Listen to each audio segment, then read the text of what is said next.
جناب چیئرمین، آپ کی اجازت سے موو کرنے سے پہلے 1 منٹ میں صرف بزنس ایڈوائزری میں بھی یہ بات ہوئی کہ ہم نے ہاؤس کس طرح چلانا ہے.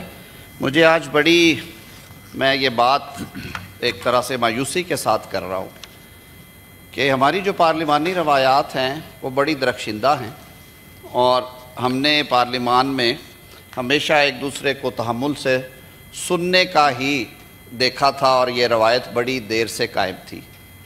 لیکن آج نہیں بلکہ کئی دفعہ یہ ہو چکا ہے کہ اپوزیشن جب بول رہی ہوتی ہے تو ٹریری بینچز کی طرف سے مکمل خاموشی ہوتی ہے، لیکن جب اس کے جواب کے لیے ٹریری بینچز سے ہمارے کولیگز، لیڈر آف ہاؤس یا منسٹرز کھڑے ہوتے ہیں یا کوئی بھی ہمارا ممبر کھڑا ہو، تو جو رویہ اپنایا جاتا ہے میں سمجھتا ہوں کہ یہ قابل مذمت ہے اور یہ افسوسناک ہے. دس از ڈپریسنگ. اور مجھے آج بڑا ترس آ رہا تھا ان پہ کہ یہ اپنے لیڈر کے کرتوتوں پہ پردہ ڈالنے کے لیے اور اس کی چوری بچانے کے لیے انہیں کیا کیا کرنا پڑتا ہے. سب سے زیادہ تکلیف مجھے ہوئی جب لیڈر آف اپوزیشن نے اس وطن عزیز کی معاشی ترقی کی پروان کو گیدڑ سے تشبیہ دی. میری آپ سے گزارش ہوگی کہ اسے ایکسپنج کیا جائے، اور میں مبارکباد پیش کرتا ہوں اپنے وزیر اعظم میاں شہباز شریف صاحب کو کہ انہوں نے اپوزیشن کی زبانوں میں گیدڑ کی زبان ڈال دی ہے، اور یہ سارے مل کے او کر کے واپس گئے ہیں اپنی لابی میں. صرف کیونکہ ایک سب جوڈس میٹر ہے، اس پہ لیڈر آف اپوزیشن کو بات نہیں کرنی چاہیے تھی، شور مچا ہوا تھا. بات ہوئی 190 ملین پاؤنڈ کی، اور بڑے دکھ اور افسوس کے ساتھ میں انڈورس کروں گا احسن اقبال صاحب کی بات کو کہ ہمیں کم از کم عدالتی معاملات میں مذہب کو یا سیرت نبی صلی اللہ علیہ وسلم کو نہیں لے کے آنا. ہمیں اپنے گناہوں کو، اپنے ڈاکوں کو، چوریوں کو چھپانے کے لیے اتنی پاک ہستیوں اور اتنے اپنے دین کا جو ہے اس کو شیلڈ نہیں کرنا چاہیے. یہ ایک اوپن اور شٹ ٹرانزیکشن ہے. فلور آف ہاؤس میں میں صرف اتنا عرض کر سکتا ہوں کہ یہ ریفرنس ایک انڈیپینڈنٹ ادارہ ہے، نیشنل اکاؤنٹیبلٹی بیورو انہوں نے بنایا. کیس صرف اتنا تھا کہ جو پیسہ وہاں پہ کانفسکیٹ ہوا وہ ایک انکوائری کے بعد ہوا، اور جو بات حسین نواز صاحب کی گئی ہے، یہ شکایت NCA نے on its own so motto نہیں لی. یہ اس وقت کے معاون خصوصی وزیر اعظم پاکستان شہزاد اکبر مرزا نے یہ درخواست دائر کی تھی، انکوائری شروع کرائی تھی حسین نواز کے خلاف. وہ رسیدیں دے کے باعزت بری ہو گئے اور اس گڑھے میں یہ خود گر پڑے. یہ کیس ہے سر. انہیں کلیئر کر دیا گیا جب یہ رقم ساری کیلکولیٹ کر کے انہوں نے کانفسکیٹ کر لی. نیشنل کرائم ایجنسی کے رول کے مطابق یہ اسٹیٹ بینک آف پاکستان کے ڈار صاحب اکاؤنٹ نمبر 1 میں آنی تھی. یہ 59 ارب روپیہ تھا اس وقت کی تقسیم کے مطابق، جو پاؤنڈ کا اور اس کا فرق تھا. جناب چیئرمین، کابینہ میں ایک بند لفافے میں نوٹ لا کے حشپ کر کے بغیر ڈیبیٹ کرائے ایکس ایجنڈے کے طور پہ ایک confidentiality agreement between NCA and government of Pakistan. وہ کہتے ہیں ملک ریاض اور ان کے درمیان تھا، گورنمنٹ کا تعلق کوئی نہیں تھا. گورنمنٹ آف پاکستان سے ایک ایگریمنٹ کرایا گیا کہ یہ جو ڈیل ہوگی یہ پبلک نہیں ہوگی، اور اس ایگریمنٹ کی آڑ میں، اس کی گارب میں نیشنل کرائم ایجنسی کو اس ڈیل کے بارے میں NOC جاری کر دیا گیا گورنمنٹ آف پاکستان کی طرف سے، اور ہدایت کر دی گئی کہ آپ یہ ساری رقم جو ہے یہ اسٹیٹ بینک آف پاکستان کو دینے کی بجائے جو ملک ریاض صاحب کا جرمانے کا اکاؤنٹ ہے سپریم کورٹ نے کھولا ہوا جس میں انہوں نے 429 ارب جمع کرانے تھے، آپ یہ پیسے وہاں پہ ٹرانسفر کر دیں. یہ چوری پکڑی گئی. اس کے باوجود یہ کہتے ہیں نا کہ ریاست کو نقصان کوئی نہیں پہنچا. سپریم کورٹ آف پاکستان نے جب عوامی رد عمل دیکھا، وفاق پاکستان نے ایک درخواست دائر کی PDM دور میں کہ جی یہ رقم جو ہے یہ تو حکومت پاکستان کے عوام کا پیسہ تھا جو یہاں سے لوٹ کے لے جایا گیا تھا، اور رولز کے تحت یہ حکومتی اکاؤنٹ میں آنا تھا. تو سپریم کورٹ آف پاکستان کے حکم کے تابع وہ رقم وہاں سے نکال کے اسٹیٹ بینک آف پاکستان کے حکومتی اکاؤنٹ نمبر 1 میں ڈالی گئی.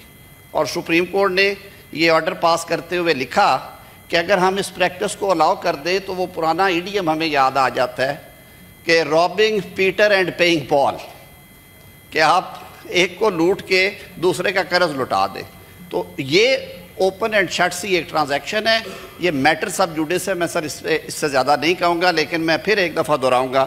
اور جو اعجاز چودھری صاحب کے بارے میں بات کی, انہوں نے پروٹیکشن آرڈر کے, آپ نے پروٹیکشن آرڈر جاری کیا, بالکل یہ اتھارٹیز کا فرض ہے کہ اس پروٹیکشن آرڈر پہ عمل ہونا چاہیے.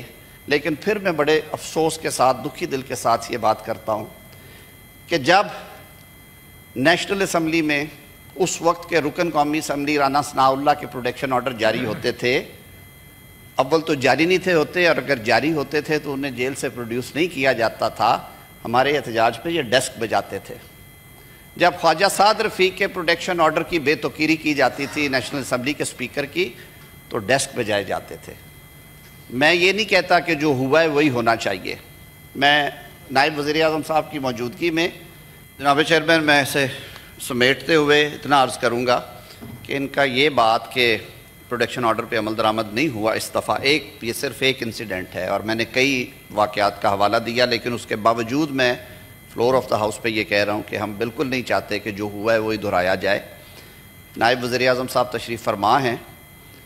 آپ سب کے علم میں ہے کہ ایک مذاکراتی کمیٹی اپوزیشن اور حکومتی بینچز کے درمیان, جس میں اتحادی جماعتوں کے تمام نمائندگان ہیں اور اپوزیشن کے 6 اراکین ہیں, ڈاکٹر صاحب 6 ہی ہیں, وہ عمل جاری تھا. پہلی میٹنگ میں 3 لوگ آئے اپوزیشن کی طرف سے, 3 نہیں آئے. انہیں کہا گیا کہ آپ ایک تو کورم پورا کریں, دوسرا اپنے جو مطالبات ہیں وہ ان رائٹنگ دے. دوسری میٹنگ میں بشمول وزیر اعلیٰ خیبر پختونخوا علی امین گنڈا پور کے 6 جو نامزد اراکین تھے, انہوں نے شرکت کی, گفتگو ہوئی.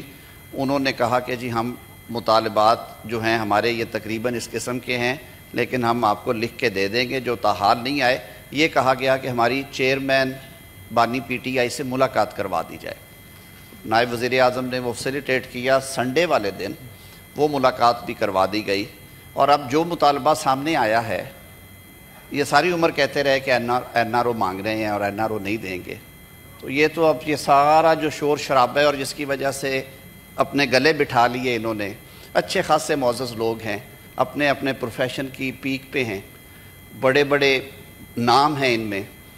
ہمیں دیکھ کے تکلیف بھی ہو رہی تھی کہ ان پہ کیا گزرتی ہے, کہ اس کو خوش کرنے کے لیے کیا کیا جتن کرنے پڑ رہے ہیں کہ آپ کے سامنے کھڑے ہو کہ ابھی جو کیا یہ پارلیمانی روایت تو نہیں ہے.